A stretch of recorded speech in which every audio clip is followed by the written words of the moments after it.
Sahabat Anak Indonesia, saya baru tiba di kediaman Ibu Kades dalam rangka kita dijamu makan karena seharian ini kita sudah melakukan aktivitas dan ini dijanjikan untuk menumbuhkan atau katakanlah menguatkan imunitas kita supaya besok masih bisa lanjut kunjungan kerja yang akan rencananya ke Polres Deli Serdang untuk melakukan koordinasi terhadap penanganan sejauh mana penanganan kasus-kasus kejahatan terhadap anak atau pelanggaran terhadap anak yang kemudian juga kita akan lanjutkan bertemu dengan Bapak Kapoldasu. Dan hari ini kita makan enak di sini, disiapkan oleh ibu-ibu kader ini. Yang baju-baju merah ini adalah bagian dari pejuang-pejuang perlindungan anak. Dan terima kasih, ini suami dari Ibu Kades, ya ini Ibu Kadesnya yang juga terus setia untuk memberikan yang terbaik bagi anak-anak. Jadi saya kira makan malam ini adalah salah satu silaturahmi setelah beberapa bulan lalu, ya setelah dinyatakan atau dilantik menjadi kepala desa. Dan ini yang kedua saya datang, sahabat Anak Indonesia, mudah-mudahan apa yang kita kerjakan itu mendapatkan ridho dari Tuhan Yang Maha Kuasa. Amin. Saya kira begitu sahabat Indonesia.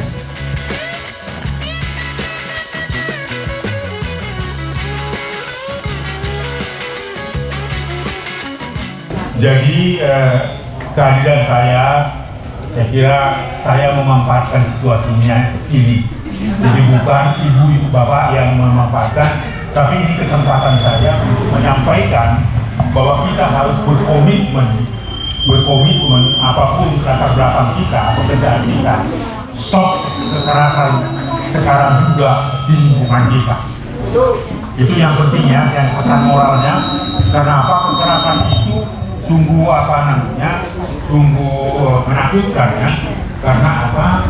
Kalaupun ada konflik dalam keluarga, suami istri selalu anak yang menjadi korban. Jadi kesempatan ini atas nama Dewan Komisioner Komnas Perlindungan Anak hadir di kediaman Ibu Kades sebagai bagian dari komitmen saya untuk menyelamatkan anak-anak yang ada di Deli Serdang. Karena beberapa tahun lalu Deli Serdang sudah dinyatakan zona merah kekerasan terhadap anak. Oleh karena itu kan harus zona merah itu kita harus turunkan menjadi non zona lagi. Tetapi kan upaya-upaya seperti itu cukup cukup berat kita lakukan. Maka saya berharap bahwa peran kita semua, bagaimana kita betul-betul punya komitmen bahwa kekerasan itu tidak dikehendaki oleh Tuhan. Karena apa? Karena anak kita itu adalah titipan amanah dan anugerah.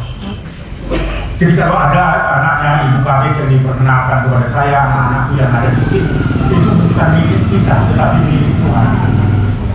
Itu penting. Kita hanya dititipkan untuk memberikan jaminan perlindungan anak. Karena apa? Karena menjaga anak dan melindungi anak itu adalah bela-belaan.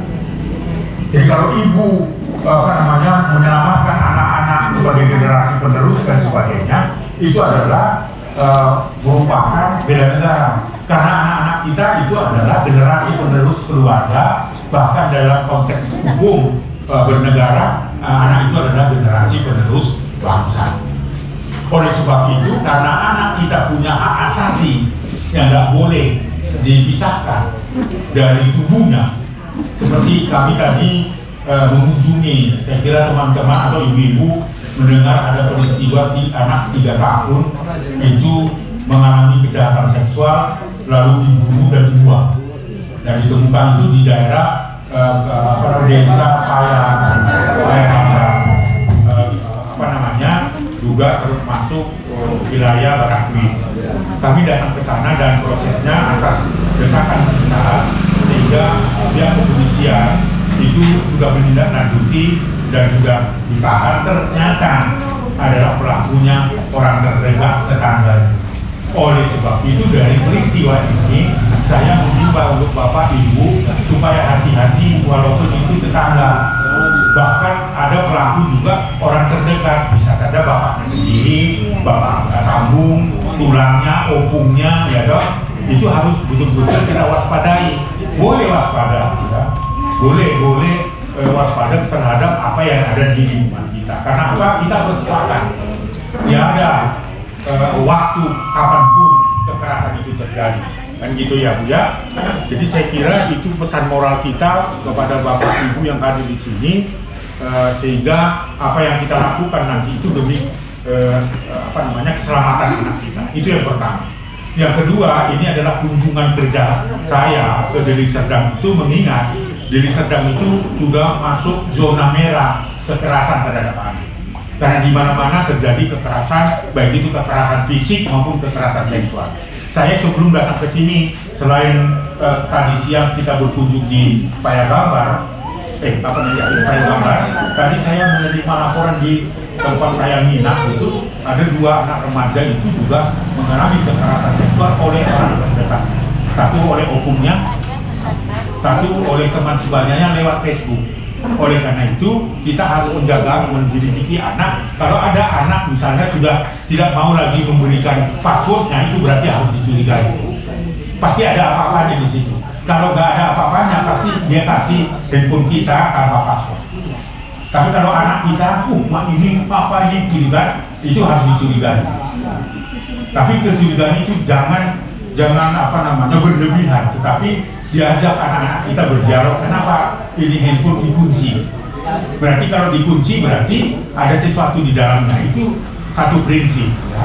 Lalu kemudian sekali lagi bisa mengadu kekerasan juga. Kalau anak itu remaja kita, ya, kalau dipanggil nggak nyaut, nggak cepat nyaut, sudah berapa kali baru nyaut. Nah itu juga harus diwaspadai. Karena apa? Mungkin dia asik main handphone. Misalnya dia di kamar, apa yang bisa kita jamin dia tidak main handphone?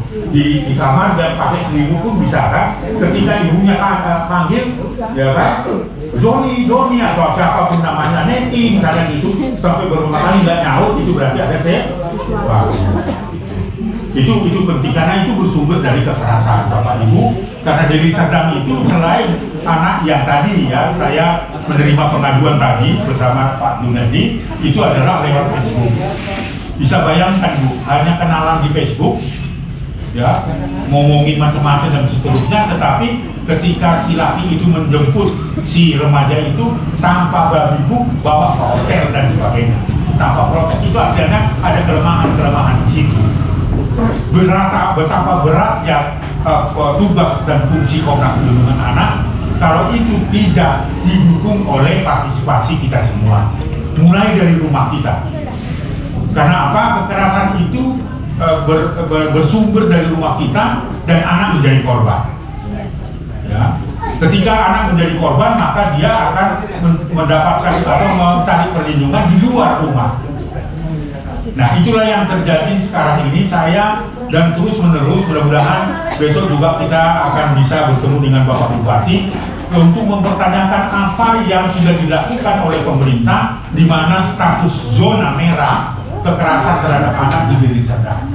Terus menerus Bu, selama hampir 5 tahun saya terus bolak-balik ke sini dan selalu mendukung waktu pemilihan kepala desa, supaya kepala desa itu juga peduli dengan persoalan-persoalan anak.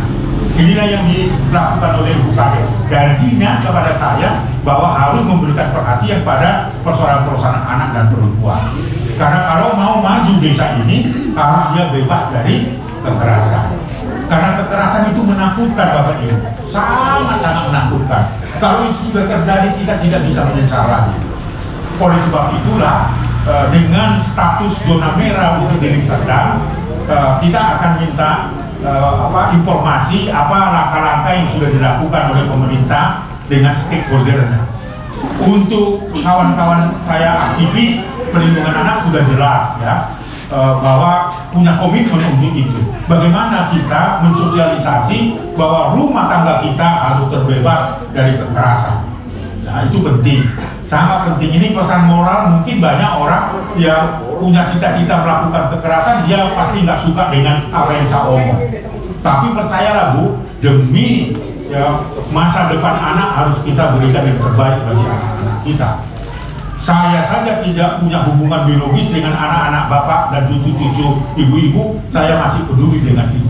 Apalagi kalau ibu punya hubungan biologis ya kepada anak kita, kalau tidak kita berikan perlindungan, menurut saya sebuah pertanyaan besar, mau kemana kita? Nah itu ya di zona merah. Nah itu membuktikan bahwa kasus-kasus kekerasan itu saat ini sedang menghantui rumah tangga kita, dan pelakunya adalah orang terdekat, bukan orang jauh. Yang berikut, saya mendapatkan informasi juga dengan isu penculikan. Sekarang ini masyarakat marah, cepat marah dan sebagainya. Kadang-kadang babi bu tanpa mendapatkan informasi yang jelas, sisi yang mencurigai itu langsung mendapatkan sanksi dari masyarakat. Di Sorong, di Cikarang, di Medan, di Makassar, itu ada beberapa ibu-ibu yang mencari anaknya, ada yang ke pasar dan sebagainya, dicurigai oleh penduduk, ditangkap, diarak, lalu dibakar secara hidup-hidup. Tapi ternyata dari apa yang saya sampaikan itu bukan pelaku penculikan. Nah, oleh karena itu saya himbau kalau ada isu yang seperti itu ada di wilayah kita, boleh curiga, boleh waspada, tapi ketika kita misalnya curiga dan kemudian menangkap si yang kita curigakan, serahkanlah itu kepada kepala desa, pamong, ya. Biarkan mereka yang memproses itu, ketimbang kita seperti kejadian membakar secara hidup-hidup, ternyata akhirnya itu bukan pelaku.